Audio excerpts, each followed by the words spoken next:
And yeah, that seems to have all gone through. I'll just kind of double check, make sure there's no issues. People are joining, which is a good sign. That is a good sign.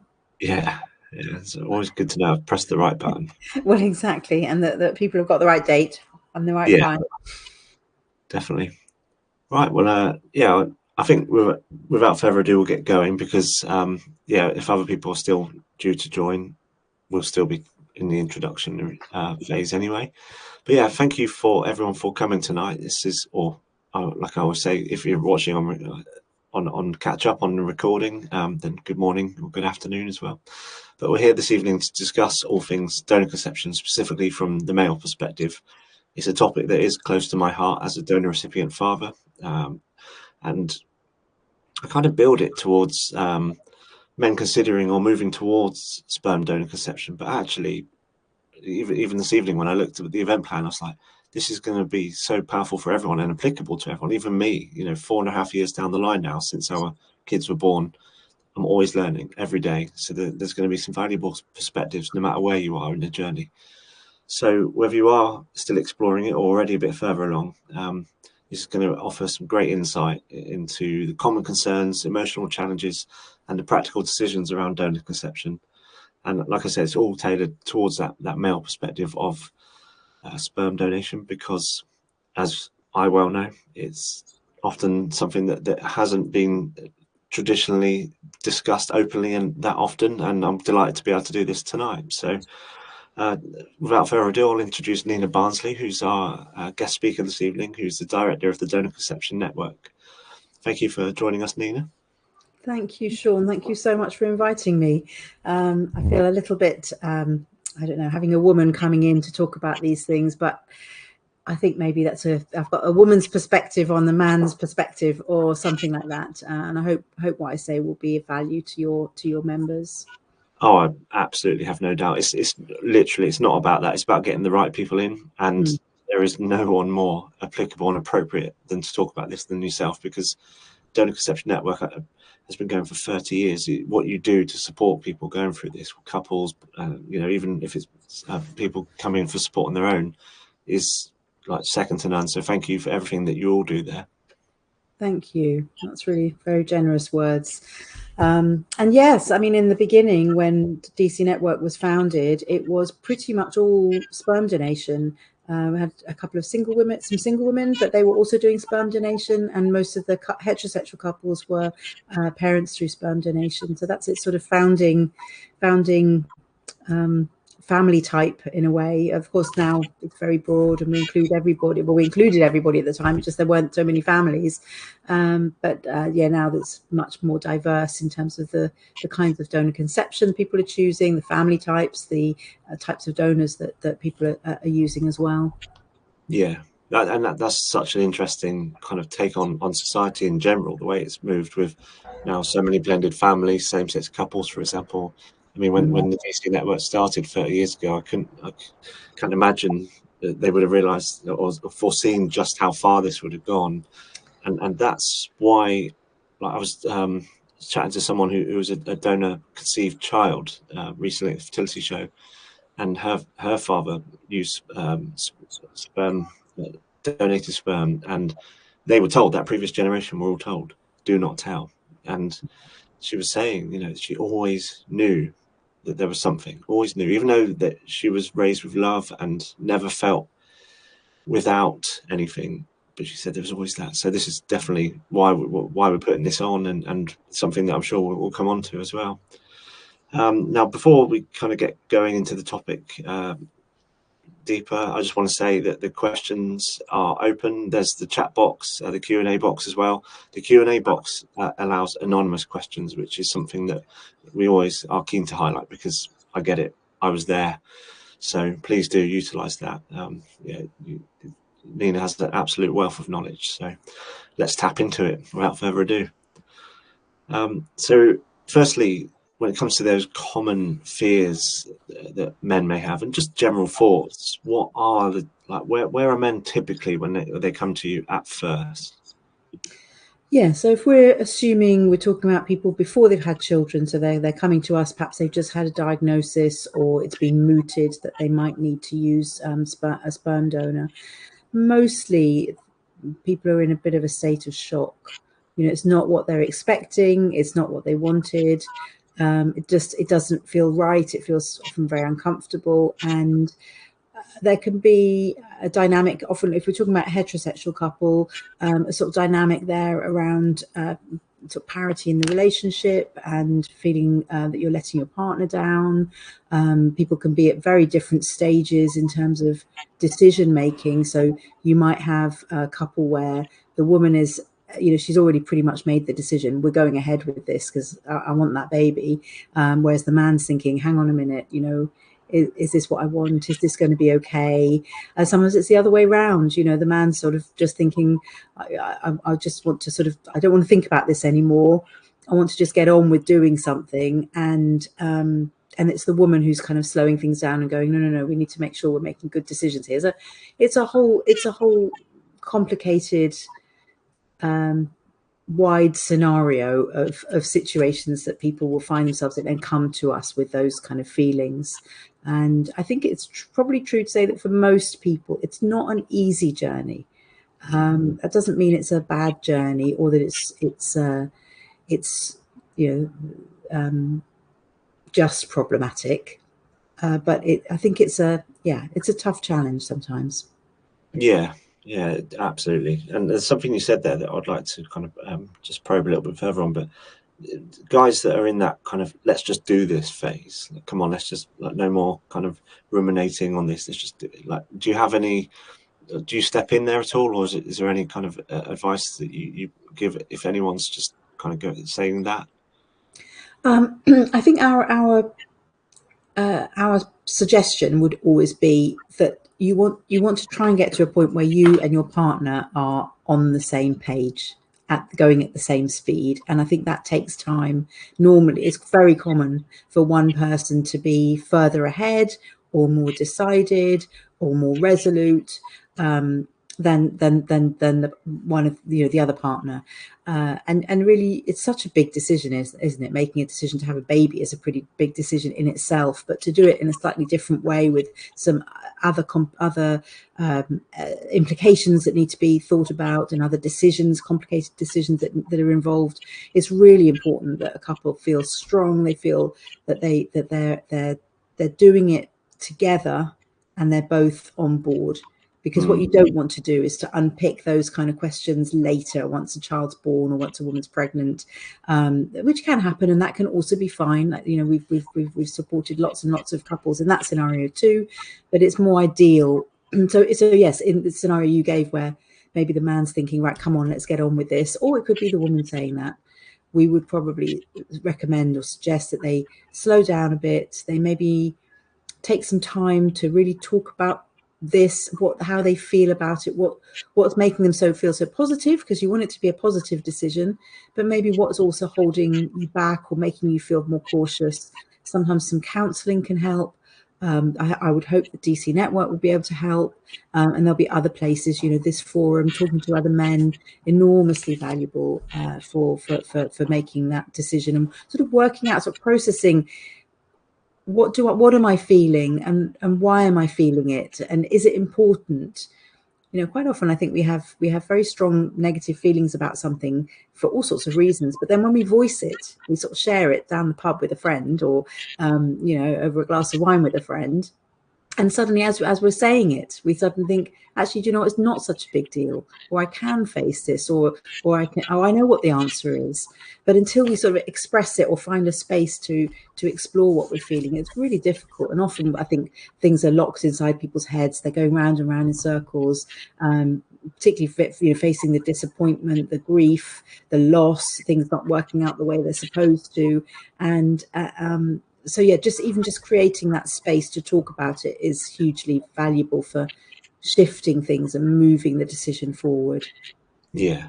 Oh, absolutely. And so many like great and points that very resonant points that you said there, especially around couples often being in different places at a given time, and it is it's quite important to try and be aligned when you are doing this. It's a life-changing decision. It's hopefully bringing a child into the world, and it's not a small thing, like you said. And trying to catch, if you're on this roller coaster where you're both going up and down, try and catch it somewhere where you're both at the same point somewhere, even if it is just an hour or a day here or there. But just find that connection to talk about things, because it's hard. And that I was at that point where I remember saying, well, I'm ready, let's just do it.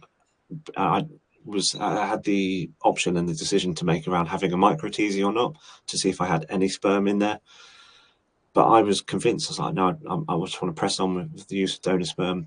In the end, I went for the micro teasy because my wife asked me a fantastic question of, like, would I always have that nagging question mark in my mind? So I said, yeah, okay, let's do it. But then when it was a negative result, the finality of it, I still then needed a bit of a pause. And I think it was about 2 or 3 more months after that, actually, having been completely, I thought I was completely rock solid with it. It just needed that little bit more time when that door was going to be like very much slam shut for the rest of my life. So I think that's something I often say to guys I speak to, is just give yourself time, because you might think you're somewhere and something can just stir up another slight, just another avenue to explore. Yeah.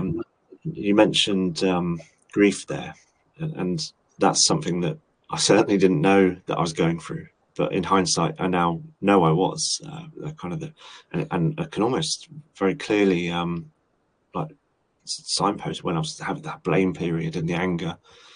The kind of classic final stage of grief is acceptance. Do you have any kind of words of advice that can help guys get towards that when they are grieving the loss of their ability to pass on their own genetics? Well, yes, I think counselling can be enormously helpful. I don't know whether I think you did have some counselling, if I remember rightly, but just excuse me, having a dedicated space with a professional that's just for you. You can say all the things that are in your head and your heart, and you can leave them in that counselling room. You don't have to have them with you, from conversations with friends or whatever. But I think the way that we often try and phrase it at the network around choosing this other path to parenthood is that it's almost like there was a child that had been expected and wanted, and that was the child that was kind of supposed to come, and that child didn't come, and that child's never coming. And so there's a whole load of grief and loss around what didn't happen and what was supposed to be, that is all tied up with something that can't change. So it can change in the sense that I think the grief can diminish, that feelings can soften, people can let go. But actually, for a lot of people, that those feelings of grief and loss, although they dampen, they don't necessarily disappear. And then there's a separate journey of the child that can come. So there's another child that is possible and may arrive, and that child is just wonderful, and will bring all the wonders and delights of and challenges and annoyances of parenthood, but it's a different child. So you can sort of really embrace and delight in the child that's come, or that might come, if you're exploring this as an option. But it sort of doesn't offset the other child, or the loss around what you'd hoped for, your dream that you'd hoped for. And I think sometimes that can help to sort of separate them out, because otherwise the other thing that can happen is that people feel that they can't enjoy the child that comes because they're still feeling some sadness, or that they're worried that if they feel sadness, it means that they're they're not doing justice by the fact they should just be happy because they got a baby, and they got a child, and they shouldn't be feeling grief anymore, because otherwise maybe that means they don't love this child as much. But it's not really as simple as that. So I don't know whether that helps some of your listeners, to sort of try and have that bit of separation and give yourself, and then then the other thing would be to definitely to sort of allow yourself to feel the grief, to acknowledge that things didn't go the way you wanted it to, and that there is sadness in that, and that's okay. There's lots of life that's got sad bits to it, and lots of life that doesn't work out the way we wanted it to, and we still manage to go on and have great, happy lives broadly. So have the potential for that anyway. Yeah, absolutely brilliant advice. Thank you. You mentioned a couple of times, actually, I think it's such an important point about it's virtually impossible to make sense of things when you're just keeping it in your head. And you say that, talking, or even there can be a phased approach. I found actually by writing stuff down, I was getting it out of my head, and suddenly when I was looking back at those words, I was able to make sense of them a bit better. But certainly talking, and that's what we're all about here at Nexus, is having the text chat or the online support groups, is to allow people to air out what they're thinking and feeling, and realize that actually they're not alone in that. And really great point you made is that this doesn't necessarily ever go away. It was probably my most important lesson I had throughout all of this, all of the infertility and the strife and the pain, and then the joy of becoming a father. It was actually after that one of the old triggers came back, and it was an important lesson that I realized, this will always be part of me, but I just got to make space for it. But then, like you said, enjoy the other aspects, but acknowledge that of course, it makes me who I am. And so, yeah. Amazing. And absolutely, and I think you've touched on the importance of peer support. So I was talking about counselling, and that's really valuable. But definitely, I mean, it's the founding principle really of the network was around bringing people together who had this shared experience at a time very different. I mean, 32 years ago, the world was such a different place. You can imagine, there's no internet for a start. Looking back at some of the early days, everything, we had a PO box. I don't think people even know what a PO box is anymore. Everything was done by post, and so it was a different time. No prospect of donor anonymity changing, no prospect of DNA testing. Egg donation was very, very early days, and so everything has really changed a lot. But the core mission and values of the network haven't really changed. It's all around trying to put people together who have a shared experience or shared challenge, and to get that support of people who really do understand. And very often what's helpful as well is we put people in touch with people who are a bit further down the journey. So if you haven't got a child yet, we'll put you in touch with perhaps a family who have a young child. If you've got a young child, we'll perhaps put you in touch with a family with a slightly older child. So they're almost sort of signposting you down the road of like what might be coming next, or what life might look like at the next stage, and helping you think about the decisions you're making now, or how you're feeling now, in the context of that bigger journey that families change, children grow up, issues evolve, new questions arise, and I think that's an enormously valuable part of all of this, is that connection with other people, as well as, of course, the opportunities to talk, to share.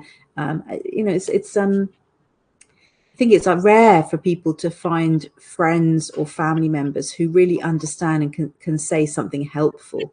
I think most families and members and friends, they want to say the right thing. Of course they do, but they don't really know what the right thing is, and can end up saying completely the wrong thing, or just not taking it seriously enough, or whatever. So having a separate space with people who really do get it is hugely valuable. Yeah, couldn't agree more. Literally couldn't agree more. It's just so important. We often phrase it, and people might not necessarily be always in the low points, but if you need it, someone that you can sit in the mud with, and someone who isn't going to try and fill the silence with the words that we've all probably heard, and some of the things other people feel awkward in the time and just want to fill that silence. But on that note, do you have any advice for how people can navigate these conversations with family? It's hard. I know there's going to be lots of different stages, but generally, if they talk to family members about that they're considering. Let's go for that kind of Mm. era phase that they're considering donor conception, and they simply don't understand, don't can't grasp what's going on. How do people navigate that? Yeah. So I think the first thing I'd say is to be cautious, be kind to yourself. This is not necessarily the moment to just share with all and sundry. Don't have to share with anybody if you don't want to. Be judicious in who you choose. So maybe you've got a really close family member or a really close friend that you feel that you trust. You don't want to pick someone that you have even a worry that they might say something insensitive, because the truth is that people who haven't thought about this may well say something insensitive, and they don't mean to. It's because you've been thinking about it for months, possibly even years. You've read all the books, you've been to a couple of meetups, you've talked to other men, you've read some articles, had made connections. So there's an awful lot of processing and vocabulary that you've built, and understanding you've built, and of course the people that you're talking to, they haven't got any of that. So it's not unusual for unintentionally for family members or friends to just say something that's clumsy, even the ones that are close to you. So you certainly don't want to pick anyone that might be not just clumsy but a bit mean, because they're just that kind of person. It doesn't mean they're a mean person in their heart, of course. I don't mean that. So yeah, I would choose wisely and test the water gently. I'd prepare. So, if you're thinking, okay, I think I really want to tell my brother because we're really close, and I know that he loves me, and he knows that we were trying for a baby or whatever, then, maybe run it past your partner, or think about, like you were talking about writing, maybe sort of think, well, how could I open this conversation? If we're at the pub, the two of us, or we're out walking, or whatever it is that you might do, how might I phrase it? And even actually that process, even if you don't get to the point where you do talk about it with anybody, somehow thinking about how you would explain it to people can help you build your own narrative around what you're doing and why, and how you're feeling, and why you're making this decision, or why it's difficult to make the decision, or whatever it might be that's going on for you. So having said all of that, having sort of been super cautious and, be very careful, and you don't have to tell anybody, I think the truth is that if there are people that you trust and you feel confident enough to give it a go, it can be enormously valuable. I think that then often people, if you pick the right person, they can be incredibly helpful in being kind, being sort of generous and supportive, and also what can be quite nice is, you'll have this big moment, you'll tell them what's going on. For you, it's absolutely huge. You're sharing the most, sort of deepest, most personal thoughts, and then you go out with them a few months later and you say something, and they've kind of forgotten it, which is, well, not in a nasty way, but just, if they've got other things going on in their life. And that can also be a bit helpful, because we can sort of get very self-obsessed with thinking that we're the center of everybody's universe, everybody's talking about us, everyone's, nosing into our business. And actually it's quite reassuring sometimes to think, okay, nobody actually really cares about, is that interested in me. And so if I tell people, it's no big deal. I can build up that confidence slowly, and it's not like it's going to be the hottest news in town. So yeah, there's more that I could say, but I think those are probably the things that I'd start off with. Yeah, it's perfect. And yes, such a good point that you're only really the star of your own show, but we all think that everyone else is constantly thinking about us. But yeah, Yeah. it's a great point. But yeah, it's what, and in my own personal experience, when it comes to telling, we build it up, build it up, build it up. And this is so my own personal experience, but also so many people I've spoken to. When they do that, their friends, family, whoever it is they're sharing with, have really surprised them at just how well they've received it, and how empathetic and compassionate they've been, even if they don't necessarily know what to do or say in that situation. My own friends or my lad mates, they were amazing when I told them everything that had happened, what we were now going to do to move forward, i.e. use sperm donation. They all had children naturally, easily.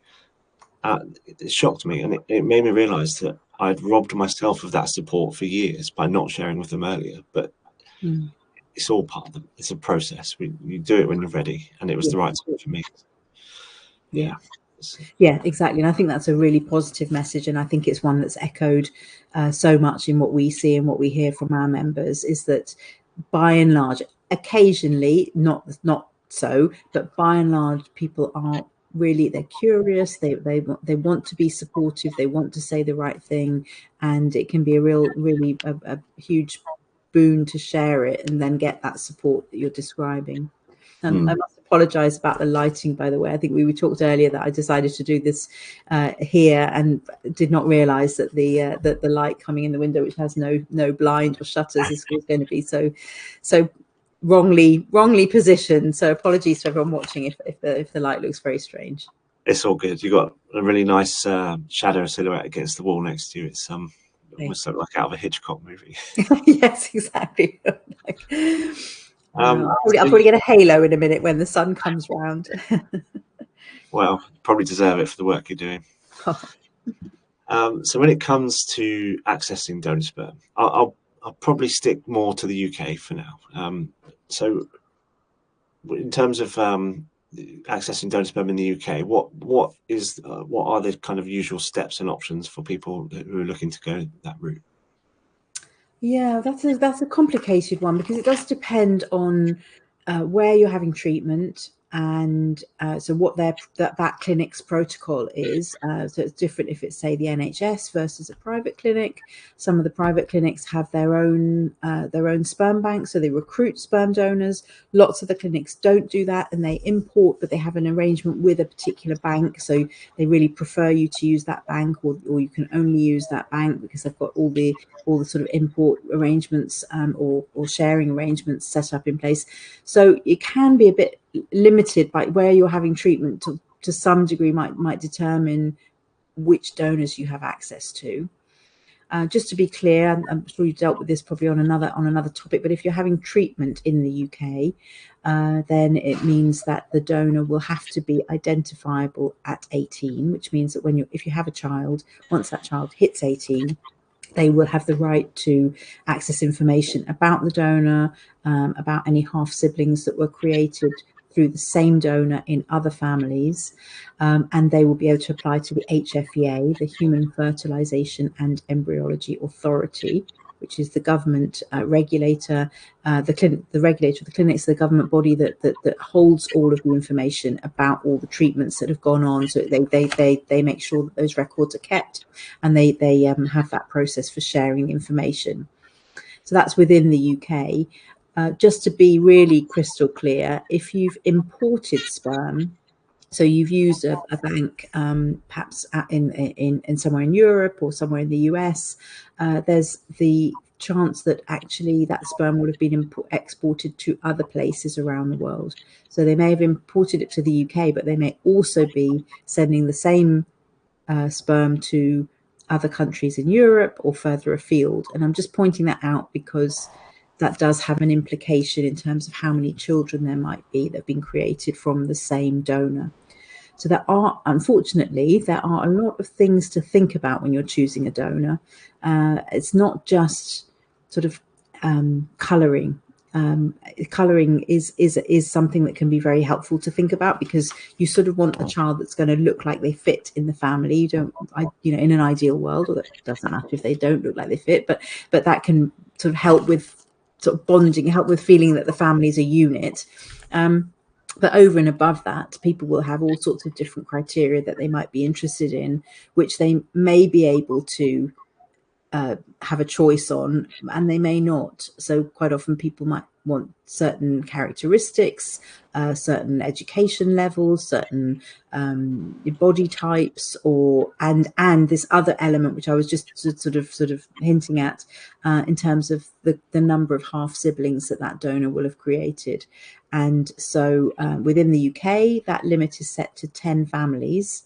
But of course, if you've imported sperm, then that sperm may be creating many, many more families outside of the UK. So there's all of this sort of complicated decision making going on. Like, what do you prioritize? What's more important? How are you going to balance what's available with what you want? What is top and absolutely mustn't be negotiated on, and what other criteria for the sperm donor might you think, well, we could, if we'd ideally like a donor who's like this, but if they're not available, that's fine. That's something we can let go. That in itself, that can all be a very difficult process for people, even once they've got to the point of accepting that they're going to need a sperm donor. Yeah, absolutely. Yeah, I had so many questions come up like during what you were saying, and then you had answered them. It's a brilliant answer, thank you. In the UK, what are you entitled to? Can you see baby photos or voice recordings, or hear voice recordings or anything like that? Well, again, it depends. So if you, and that's one of the reasons why people will often go to or choose to use sperm donors from other places, because those other places will give you lots of information in a way that the UK banks generally don't. So, it depends so much on where you're having treatment. Some places you might literally just get a bit of a profile, you might get the colouring, perhaps the education level, but you won't get like a voice recording or a baby picture or any of those sorts of things. And then sometimes if you're importing from the US, from one of the banks over there, you might get absolutely loads of information. And that can be very, very sort of persuasive. There's a sense that maybe the more details you have, the better you'll be able to make a decision on who to choose. And the funny thing is, when we talk to people who had treatment all those years and years ago, who were literally given no choice, they just went in, and then the doctor chose the sperm donor, and off they went. They didn't get any information even necessarily. And when you talk to them, you can hear how, in some ways, how much easier that was. It just takes that decision making away from the individual. And then what we're hearing from people who are navigating these decisions now, where they have so much choice and so many decisions to make, it can be really very stressful. I think the thing to hold on to is, at the end of the day, you're not picking a baby from a catalogue. The baby that comes is the baby that comes. And you can pick someone who's got 3 PhDs and is 6 foot tall, or whatever it is that you're looking for. And you might still end up with a child that has, severe autism, or is just, rubbish at exams, or for whatever reason. I always love telling the story about, it's a lesbian couple actually, but who, they didn't have very many criteria that they were looking for, but all of the family had brown eyes. The 2 women had brown eyes, or both of their families had brown eyes. And so when they went to the sperm donor, they said, really, all we're looking for is a brown-eyed baby. That's all, so that they fit nicely with our family. But you can guess what's coming. The baby arrives, the brightest, bluest eyes ever. And of course, that baby was loved for their blue eyes, so that the whole family just adored the fact that this baby was a bit different, and he, he was the blue-eyed boy. So I think it's so helpful to sort of just not put too much pressure on yourself that you've got to. That's, I think, what other thing that prospective parents can do is they think, well, we've got, we didn't manage to do it the right way, so we've got to do our absolute best to pick the best donor and the right donor that's going to be perfect, and we're going to make this, make good on things that have gone a bit wrong. And I think that the burden of that can just really cripple people in their decision making, and also perhaps not help going forward when you have that baby, because you don't want to put expectations on the baby that the baby's got to be tall or clever or blue-eyed or brown-eyed. You know what I mean? You want to just be open to what this child's going to come, and we'll love whatever comes, and do our best, and be fantastic parents. Yeah, and I must say that that's the route we took in the end. We found that we had a bit of analysis paralysis at first with the choices, but then we actually ended up going for a profile that had the minimum detail that it had to provide, like the mandatory data, and that was it. There was not even a pen picture, because we said, let's just do that. We have no idea then, and we'll let our child or children flourish into who they are going to be. Yeah. And yeah, we wouldn't change a single thing about that. But it's all very personal. But I know, like you said, there is so much information you can get now. On that point, you mentioned the lesbian couple who had the brown-eyed parents who had the blue-eyed child.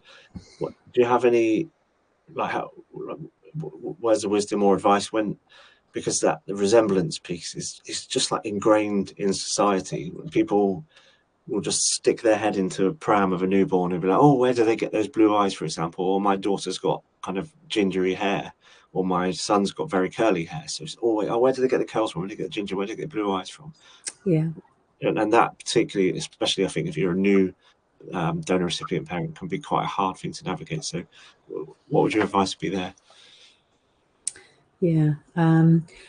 Well, I think it partly goes back to the ethos of the DC Network, of the charity, which was founded on a principle of openness. So at a time when, as I think you were describing in the introduction, when people were told not to tell, and just carry on and pretend that the baby was conceived in the usual way. And one of the reasons to be open and to build a confidence in being able to talk about these topics is to deal with situations like this, because it's much easier if you're able to think, even if you can't say it out loud yet, but to be able to think, oh yes, they probably get their curly hair from the donor, and that's okay. Because without the donor, we wouldn't have this baby. So we're very grateful for the donor and his curly hair, rather than feeling like it's just a constant reminder. Okay, this baby's not mine. This baby is something's wrong here. There's a disconnect. So it's about making sure that it goes right back actually to that first conversation that we were having around decision making and slowing down, making sure that you feel really ready and that this is the right decision. So that when you start facing those kinds of questions, okay, people are going to start commenting on the looks of the baby. And if the baby doesn't like me, what's that going to feel like? Am I just going to feel undermined every time they make a comment and make them feel like I'm not the real dad, and all of those kind of things? And then that's going to carry on forever. So that, the child might say the same thing, or people at school, people in the park. That it really starts with addressing those issues before you even go forward with treatment, and sort of recognizing that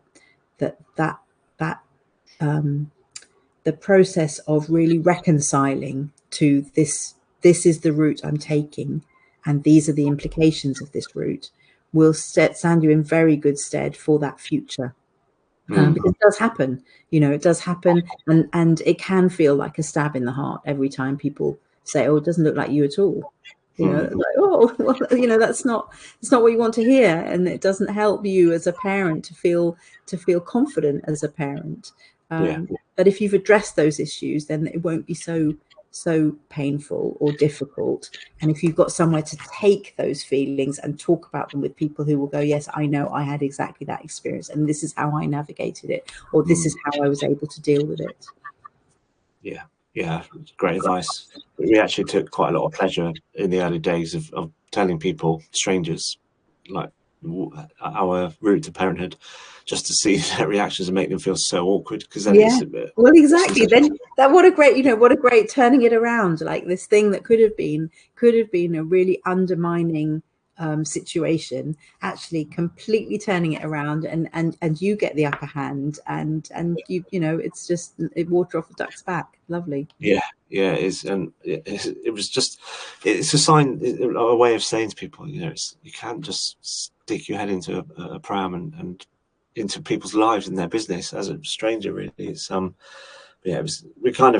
don't do it as much anymore. But to be fair, as the kids grow up, we get less of that anyway. But most people give us a wide berth now because of the noise. But for some people that might carry on. Sometimes people, the children really do look very different to the parents. Sometimes that's an ethnicity issue as well, that not so much with donor sperm, but certainly with the egg donation families we have. If they've been to Spain and maybe had a Spanish donor, you can end up with children that look very Spanish, and parents who look very English, or very wherever they're from. And that can end up with sort of, comments, a lot of comments, even things like, oh, are they adopted? Or, how can you be the parents? You don't look anything like each other. And so, again, building that confidence, that resilience inside about how you're going to respond to those things can be really important. That's what I say, is that when you're considering donation, any kind of donation, but you have to anticipate this, and you have to then take yourself in from a third party perspective to think about what children might want to ask you, and Mm. it's a complex route to parenthood, and that's why we're so grateful that you're here sharing these years of experience. So, thank you. You've mentioned that the DCN have always been like massive advocates of early disclosure, and 32 years ago, I can imagine, and I've heard from many accounts of donor conceived children who are now young adults, whose parents from that era, from that generation, were told by the professionals, "Do not tell. They're never going to find out. You don't need to." Like, kind of, how did that go for the donor conception network back then, when probably a lot of people were saying not to tell, and there was, like you said, the internet wasn't here, so the conversation certainly wouldn't have been as wide as it is now for donor conception. No, absolutely.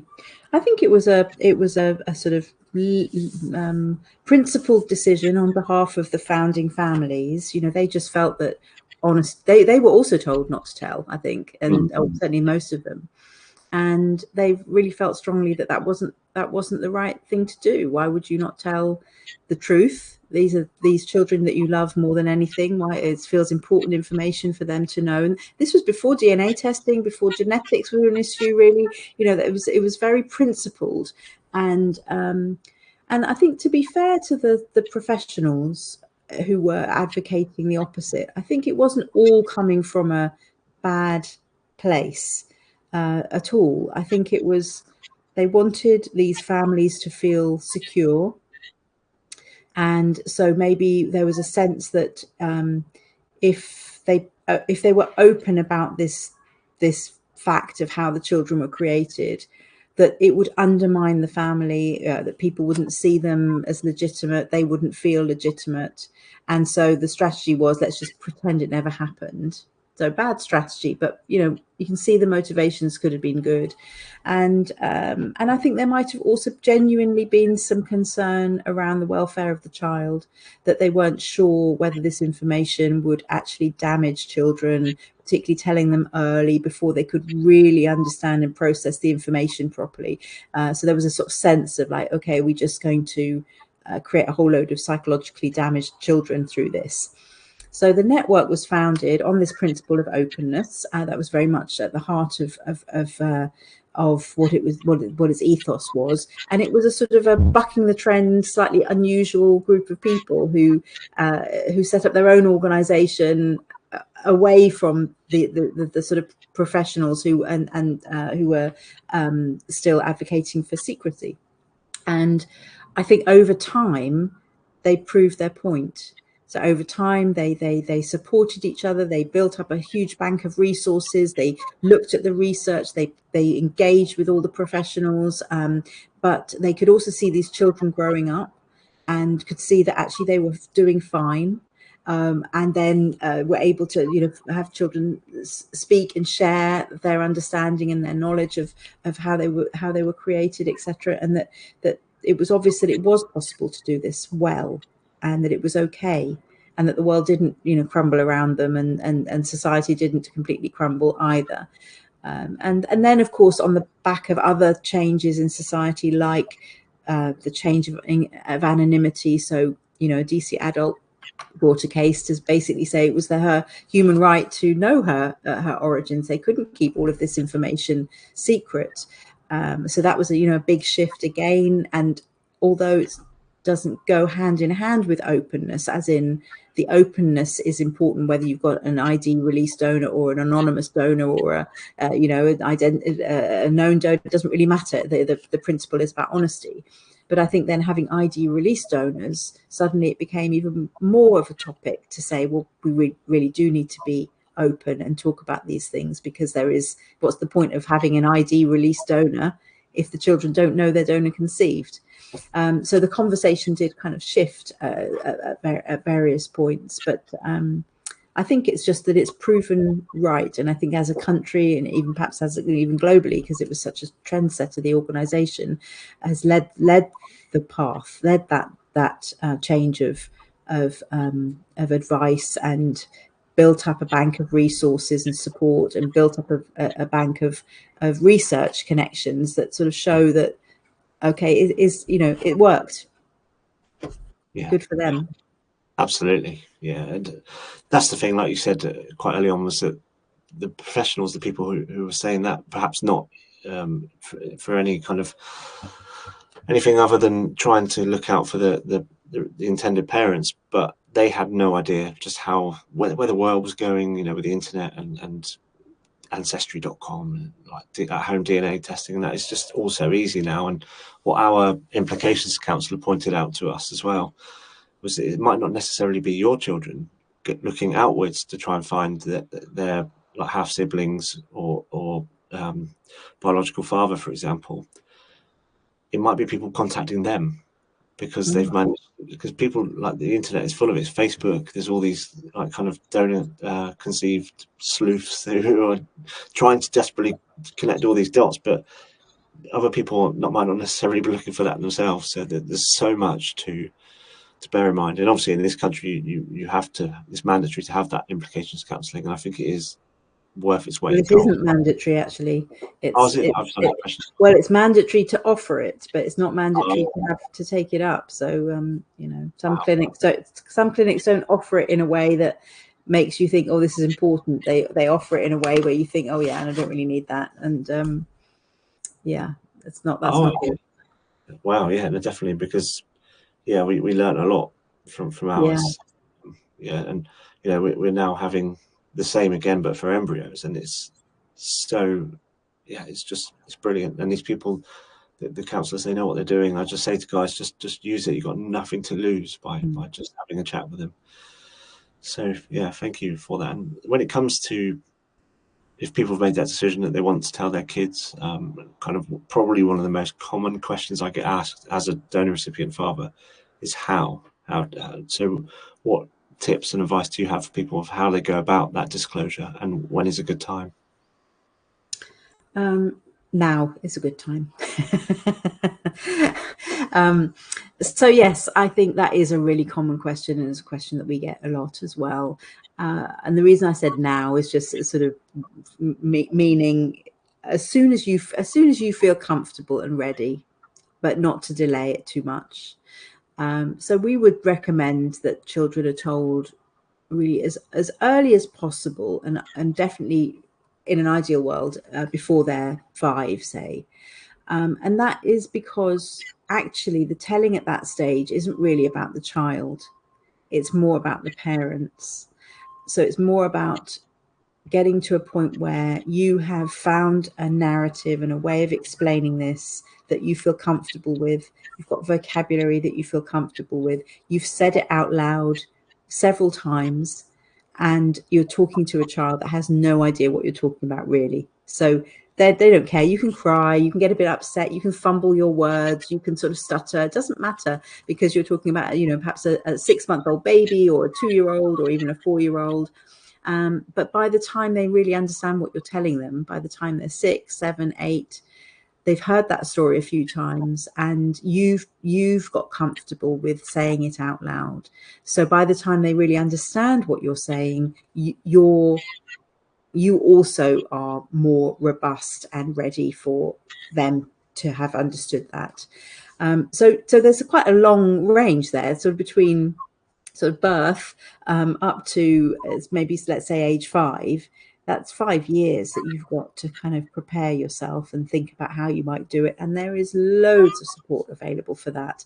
That's another area. So we really want to help people with their decision making and sort of building confidence. But a lot of it is about building confidence, talking about these issues.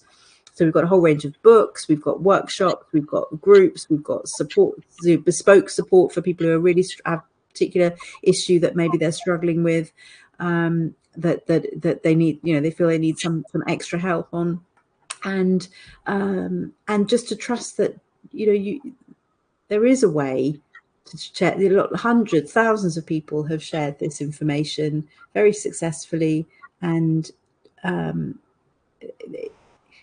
it hasn't undermined them or been, it's nothing particularly special. If you look at one of our books, the story that it tells is not a complicated story. It's a nice way of explaining in simple language, truthful, simple language, what happened, why, and what that means. So the decision to use a sperm donor.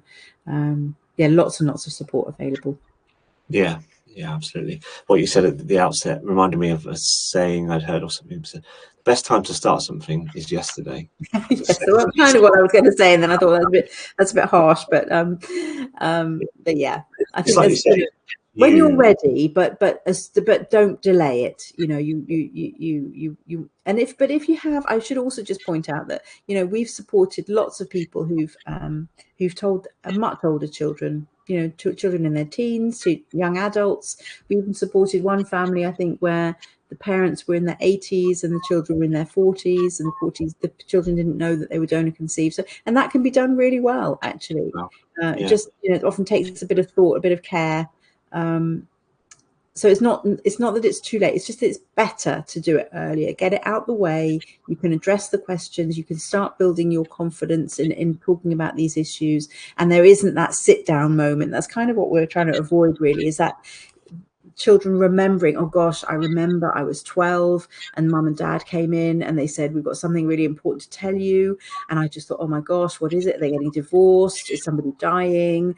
And so they've got that big pressure in their head. They sit down, then they're told this information, and that's the context of the information when it's received. It's this big piece of news. Whereas actually, if you start talking with a young child who's not interested really in what you're talking about at all, much might rather go out and play football or something, then it sort of absorbs into them slowly. It's just part of who they are, what they've always known. Doesn't mean that they won't have questions. Doesn't mean that they'll always be super comfortable with it all, or not raise some challenging things. But at least it means that they've got it bedded inside them, that they know that that's the truth, and that you've respected that in them as well. That you've raised the whole family in this climate of sort of openness and truthfulness, which is, I think it's just easier actually for parents. Might feel harder to do, but in the long run it's easier. Yeah, that's amazing advice. I'm so pleased for that elderly couple who did it, and I'm so pleased for them that they had you to help support them through it as well. So thank you. That's a really nice story. I guess it's probably something that gnawed away at them for all that time, and they just wanted to do it. So bless them. Now, before we wrap up the questions, you've hit upon a few times the importance of community and connection. So I just want to be able to signpost people to how they can find you and what the Donor Conception Network does. Just going to see if I can get the lights to come back on again. Oh yeah, there we go. Oh good. Right, we're back on again. Oh, that's much better, isn't it? So we've got a website with loads of information on a website. Then we've got books that you can buy through the website. We've got a workshop called Telling and Talking, and you can come and get tickets for that. And then we do offer a membership as well. So it's a bit similar to your membership, slightly different things that we offer. And we have a men's group. We have a men's group that meet in person in the pub. We have a men's group that meet online. We have connections, particular sort of man-to-man connections, one-to-one connections with what we call our welcomers. So we have a welcoming team who they're volunteers, and we match them with people in a similar situation. So these men who we would connect men with is used to speaking to men. So they've probably over the years, I don't know how many people they've spoken to, so they've built up a real wealth of experience in that area. So that's probably the core things that we offer that people would find valuable through membership and through our website. Amazing, thank you. I've spoken to Chris, who runs certainly at least one of the in-person meetups on your behalf, and just an absolute top bloke, and fully wholeheartedly encourage anyone, if you're, I don't know if they go like all around the country, but he does the London one, doesn't he? Yeah, and I think we're going to try and sort of collaborate a bit on that, aren't we? And make sure, because we want to try and open things up to as many people as we can. Yeah, absolutely. Yeah. And that pub meetup, there's just something nice about meeting in person over a beer with other men who really get it, and with a mixed group as well, in the sense of some have got children, some of them don't, and I think those conversations are just golden. Absolutely, yeah. So yeah, without further ado, I'll move on to the questions. So we have one come in this evening from someone who's here. It says, is the donor able to contact the child once the child is 18? Or is it only So the other not way? officially, no. The information goes in one direction only. So the donor conceived person can ask for contact details, but the donor can't ask for information. The donor can find out how many children and the sex and year of birth, so they know whether their donation was successful or not. But they can't contact anybody. But of course, with DNA testing, it's not quite as straightforward as that. So even they might not be planning to contact anybody, but if the donor decides to put their DNA online, or perhaps a family member puts their DNA online, the donor's sister or brother or cousin, then, and the donor conceived person has put their DNA online, suddenly that connection could easily be made on the part of the donor without them having meant that to happen. So just to be aware of that. It's not a hard and fast rule anymore, but in terms of pursuing it through formal channels, no. Okay, thank you very much.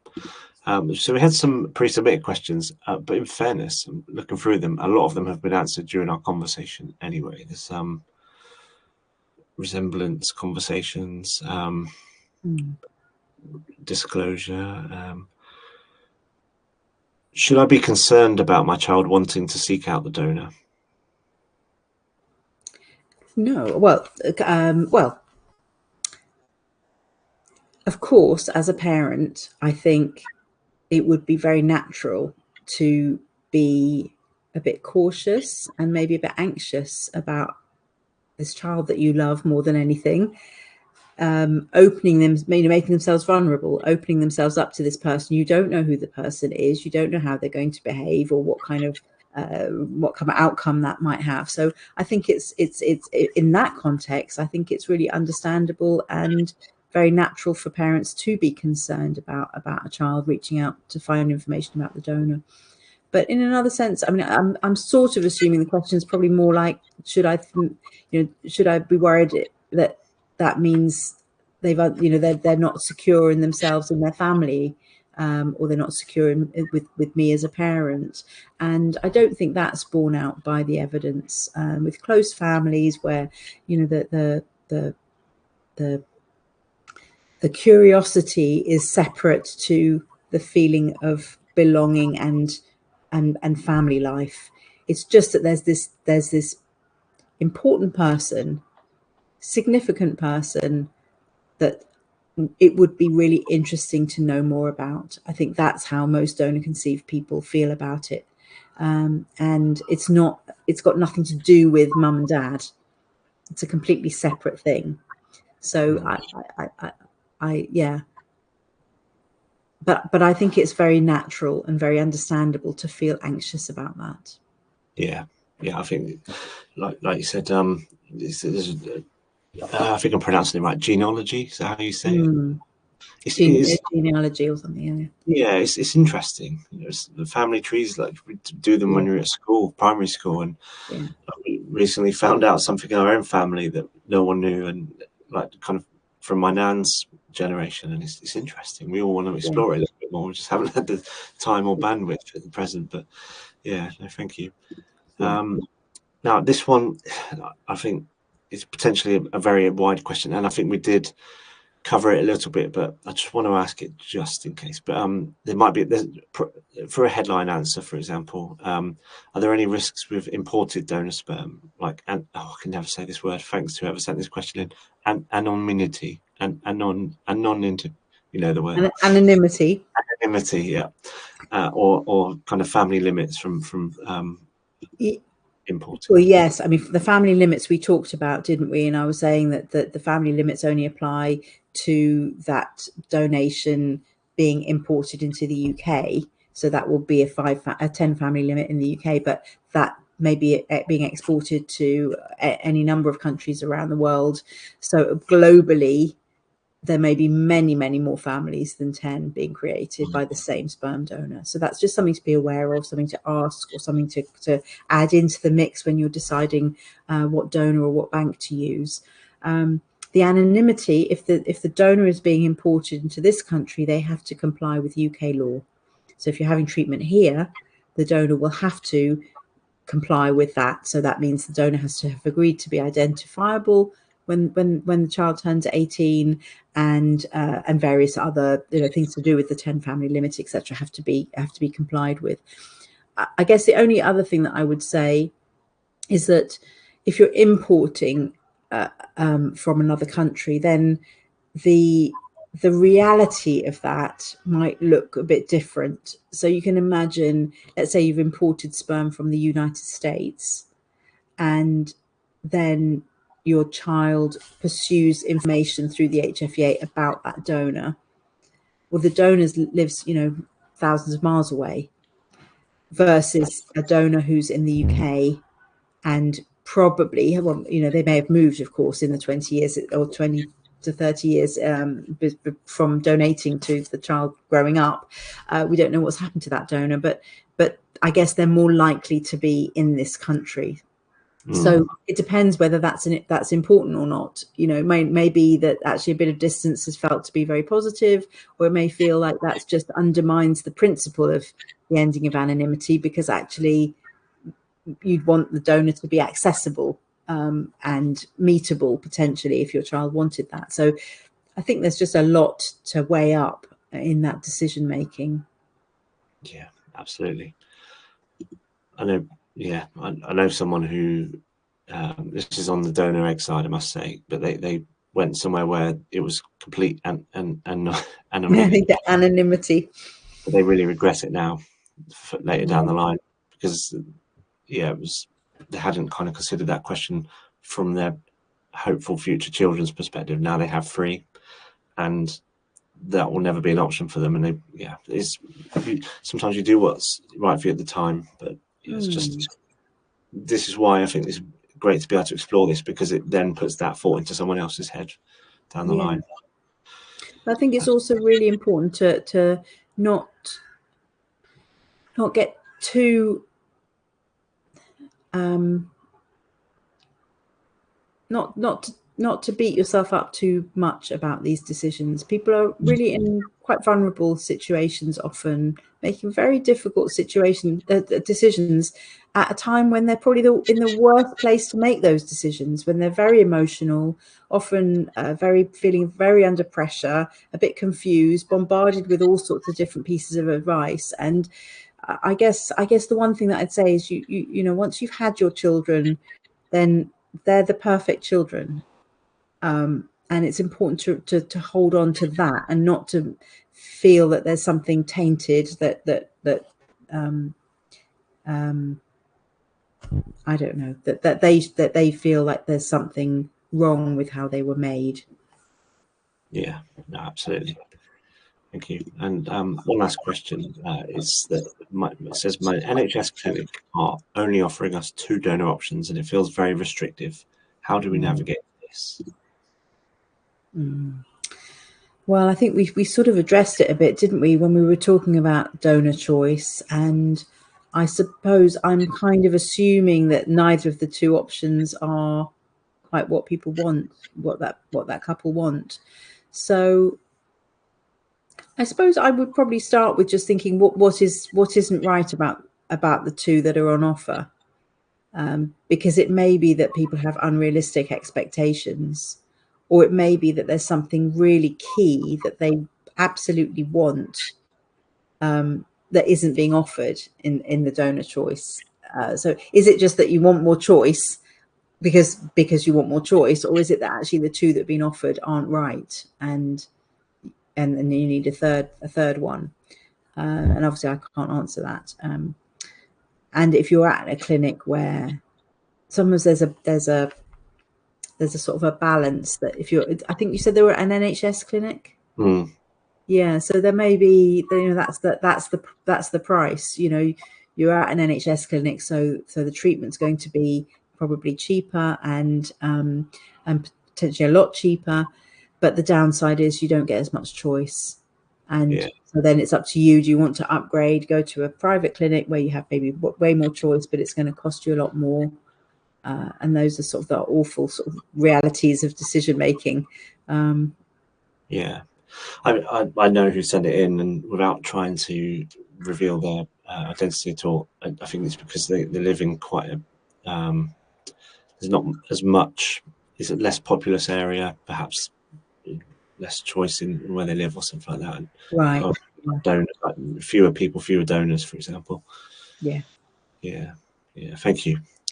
So yeah, that's it. As I said, many of the questions we had covered anyway during the session. So before I say my thank you, I'll pass on some thanks that have come into the chat, saying how incredibly helpful this has been. So Nina, on behalf of us and everyone who has watched this tonight and will watch it in the future, honestly, we couldn't be more thankful. So thank you.